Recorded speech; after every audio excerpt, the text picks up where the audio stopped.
নমস্কাৰ বন্ধু বান্ধৱীসকল, আপোনালোক সকলোকে পুনৰ এবাৰ মোৰ চেনেলটিলৈ স্বাগতম জনাইছোঁ। আজি মই আপোনালোকৰ লগত এটা বৰ সুন্দৰ মোৰ সকলো সময়তে প্ৰিয় ৰেচিপি শ্বেয়াৰ কৰিবলৈ লৈছোঁ। ঠাণ্ডা দিনততো কথাই নাই, গৰমৰ দিনতো মোৰ বহুত ভাল লাগে সন্ধিয়াৰ চাহকাপৰ লগত। গতিকে ৰেচিপিটোনো কি চাই লওঁ আহক। সেইটো হৈছে পিঁয়াজ পকৰি। এইটো বনাবলৈ হ'লে লাগিব আমাক পিঁয়াজ 3টা লৈছোঁ মই, অকণমান চাউলৰ গুড়া, আদা নহৰুৰ পেষ্ট অলপমান, অকণমান ধনিয়া গুড়ি, অলপমান জিৰা পাউডাৰ, আধা কাপ বেচন, কেইটামান নৰসিংহৰ পাত, দুটামান ধনিয়াৰ পাত আৰু অকণমান বেকিং পাউডাৰ, নিমখ সোৱাদ অনুসৰি দিব আৰু হালধি অকণমান দিব লাগিব। প্ৰথমতে মই পিঁয়াজখিনি সৰু সৰুকৈ কাটি ল'ম, পাতল পাতলকৈ।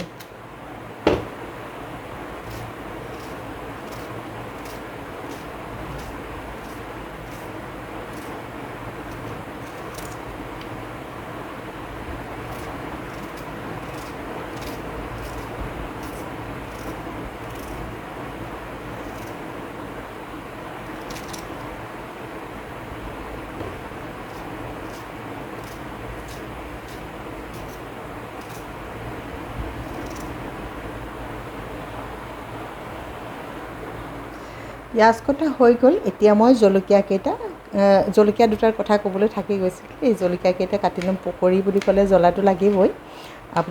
মই 2টা লৈছোঁ জলকীয়া, আপোনালোকে নিজৰ সোৱাদ অনুসৰি ল'ব আৰু বেছি জ্বলা খাই যদি অলপ বেছিকৈ দিব লাগিব, যদি কমকৈ খায় তেতিয়াহ'লে কমকৈ দিব।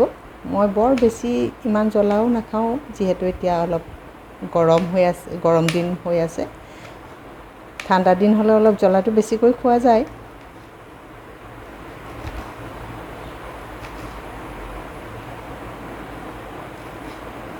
জলকীয়াকেইটা কটা হৈ গ'ল।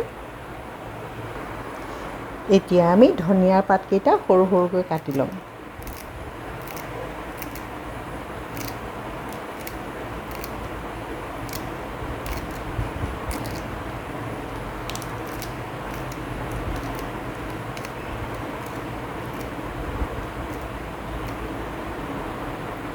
ধনিয়া পাতো কটা হৈছে। এতিয়া আমি এই নৰসিংহৰ পাতকেইটা ঠাৰিৰ পৰা এৰুৱাই ল'ম।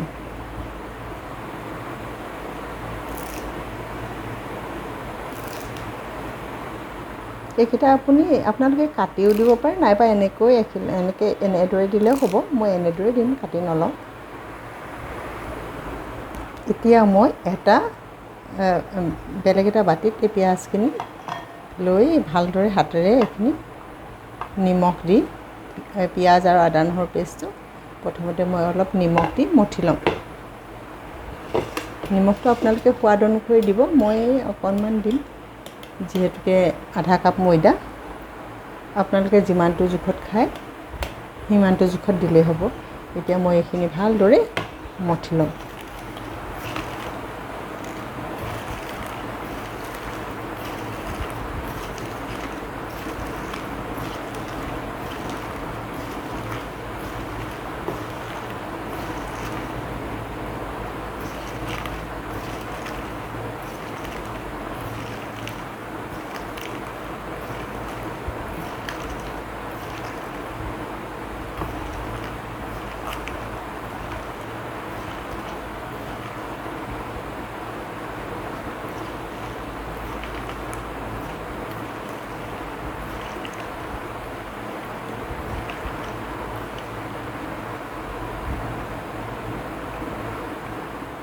এতিয়া আমি এইখিনি অলপ সময়ৰ কাৰণে থৈ দিম।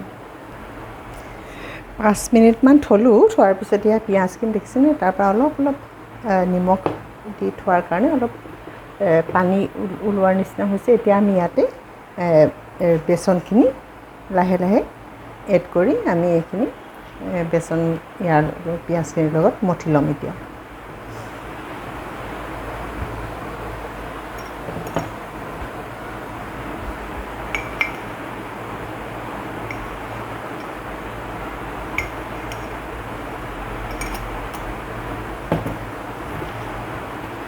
দেখিছে নহয় ইমান ধুনীয়াকৈ এতিয়া বেচনখিনি পিঁয়াজৰ লগত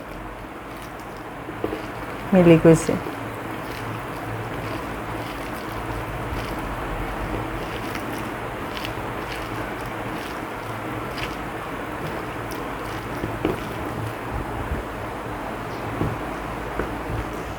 এতিয়া আমি যিখিনি এই চাউলৰ পৰা লৈছিলোঁ যে সেইখিনি আমি এতিয়া ইয়াত মিহলাই দিম।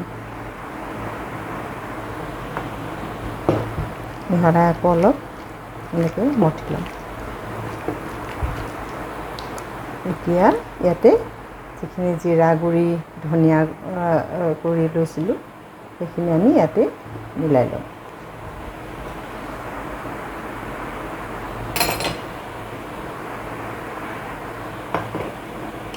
আৰু অকণমান বেকিং পাউডাৰ লৈছিলোঁ যে সেইখিনি মই ইয়াতে দি দিম। দি আকৌ এইখিনি আমি এনেদৰে মিহলাই ল'ম।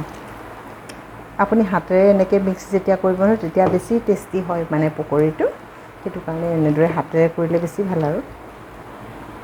এতিয়া আমি বাকী যিখিনি আছিলে ধনিয়াৰ পাত আৰু এইটো নৰসিংহৰ পাত এইখিনিও ইয়াতে আমি দি দিম। দি পেলাই আকৌ এইখিনি ভালদৰে মিহলাই ল'ম। এনেকৈ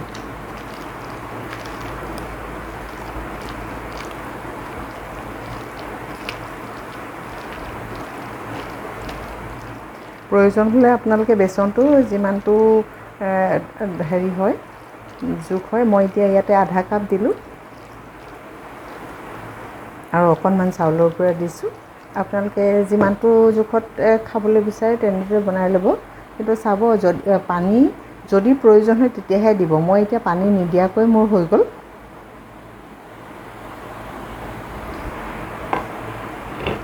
এতিয়া মই লাষ্টতে জলকীয়াখিনি দি এইখিনি আকৌ এবাৰ মঠি ল'ম। এতিয়া আমাৰ মিশ্ৰণটো ইতিমধ্যে ৰেডি হৈছে। এতিয়া আমি এইখিনি এখন কেৰাহীত তেল গৰম কৰি এইখিনি এতিয়া বনাবলৈ হৈ যাব। এতিয়া আমি এখন কেৰাহীত অলপ তেল গৰম কৰি ল'ম। মই ৰিফাইনত বনাইছোঁ, আপোনালোকে মিঠাতেলতো বনাব পাৰে।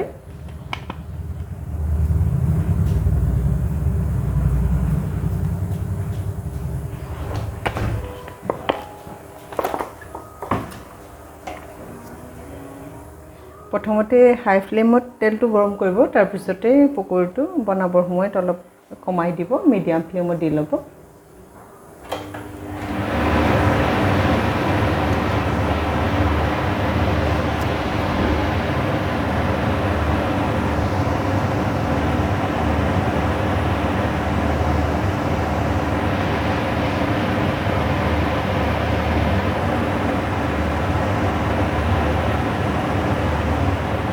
তেল গৰম হৈছে প্ৰায়।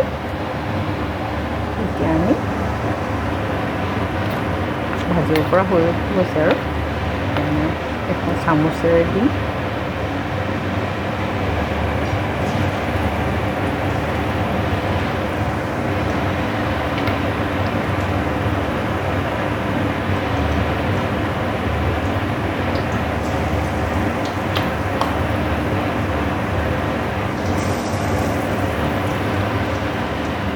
আপোনালোকে নৰসিংহ পাতকেইটা কুটিও দিব পাৰে। মই এনেদৰে দিলে ভাল পাওঁ, সেইটো কাৰণে মই কাটি নোলোৱাকৈ দিছোঁ। তেওঁলোকে ইচ্ছা কৰিলে কাটি দিব পাৰে।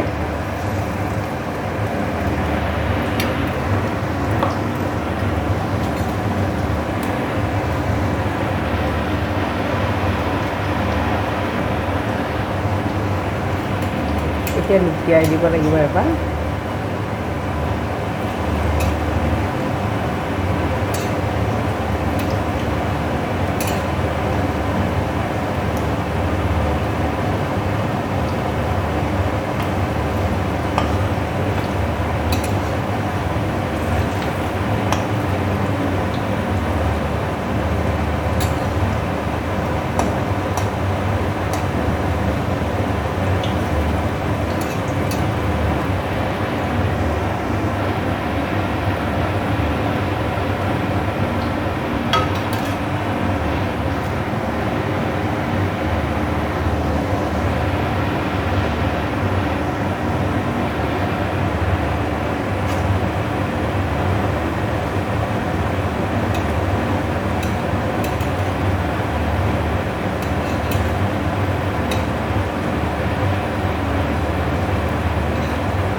এয়া পকৰি সিজিছে আৰু প্ৰায় নমাবৰ পৰা হৈছে।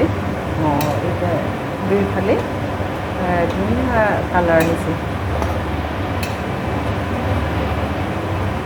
পকৰি নমাবলৈ ৰেডি হৈ গ'ল। এতিয়া আমি এখন প্লেটত এইখিনি নমাই